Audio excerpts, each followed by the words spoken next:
We are the unwitting carriers of our parents' secrets, the ripples made by stones we never saw thrown. If I close my eyes and breathe, I can still smell the sparkling, brittle moment my father broke my trust, and with it, his heart. I can smell the honey of my mother's promises. Maybe you'll smell them too, and more as well. The simmering heat of a boy too scared to let go of anger. The bright numbness of a girl who lost everything in an instant of heroism. The scents of rain and salt and just a hint of pipe smoke. Things that happened before you found your way. I can feel you, my little fish, swimming in the tidal motion of my blood, my breath. We humans are almost entirely made of water, except for the stones of our secrets. May mine become solid places to land your feet as you cross the wide river of your life. May they be stones to build a home, not take you under. This is my gift to you. Let me tell you a story.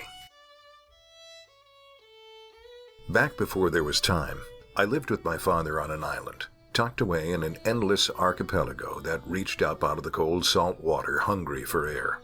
Growing up in the midst of the rain and the moss and ancient thick-barked trees, it was easy to forget that the vast majority of our island was underwater, descending 200, 300, 500 bone-chilling feet. Forever, really, for you could never hold your breath long enough to find the bottom. Those islands were a place to run away, although I didn't understand that at the time. I had nothing to run from and every reason to stay. My father was everything.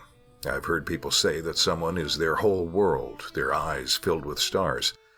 But my father was my world, in a way so literal it can grab my thoughts, pick them up, and toss them around like driftwood in a storm. Our cabin was set in a clearing at the center of the island. We were not the first to live there. Those islands have a long history of runaways. Almost a century ago, there were French fur trappers with accents that lilted and danced, loggers with mountainous shoulders, and fishermen who chased silverbacked salmon. Later came the draft dodgers, hiding from war, hippies, dodging rules, and living their lives.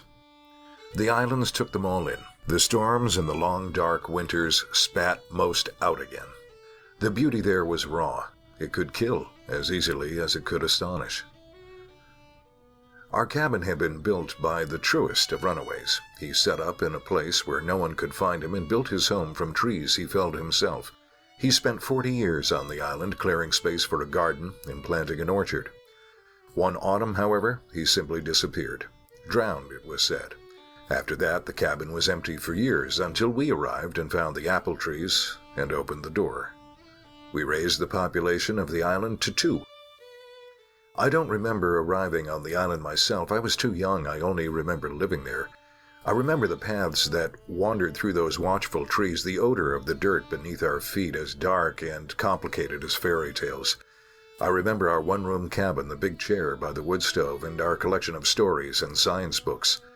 I remember the smell of wood smoke and pine pitch and my father's beard as he read to me at night, and the ghostly aroma of the runaways' pipe tobacco, an olfactory reminder that had sunk into the walls and never quite disappeared from the cabin. I remember the way the rain seemed to talk to the roof as I fell asleep, and how the fire would snap and tell it to be quiet. Most of all, I remember the drawers. My father had begun building them when we moved into the cabin, and when he was done, they lined our walls from floor to ceiling. The drawers were small things, their polished wooden fronts no bigger than my child-sized hands. They surrounded us like the forest and islands outside our door.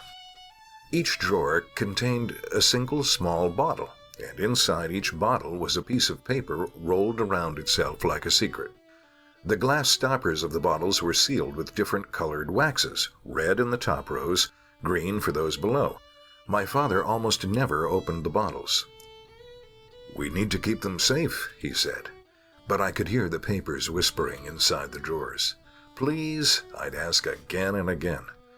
Finally, he agreed. He took out a leather book filled with numbers and carefully added me to the list. Then he turned to the wall of drawers, pondering his choice. "Up there," I said, pointing up high to where the red wax bottles lived. Stories always begin at the top of a page. My father had built a ladder that slid along the wall, and I watched him climb it almost to the ceiling, reaching into a drawer and drawing out his bottle. When he was back on the ground, he carefully broke the seal. I could hear glass scratching against glass as he pulled out the stopper, then the rustle of paper as he unrolled it into a plain white square. He leaned in close, then wrote another number in his book. I meant to stay still, but I leaned forward too. My father looked up and smiled, holding out the paper. "Here," he said. "Breathe in, but not too much. Let the smell introduce itself." I did as he said. I kept my chest tight and my breath shallow. I could feel the tendrils of a fragrance tickling the inside of my nose, slipping into the curls of my black hair. I could smell campfires made from wood I didn't recognize, dirt more parched than any I had ever known, moisture ready to burst from clouds in a sky I'd never seen. It smelled like waiting. "Now breathe in deeply," my father said.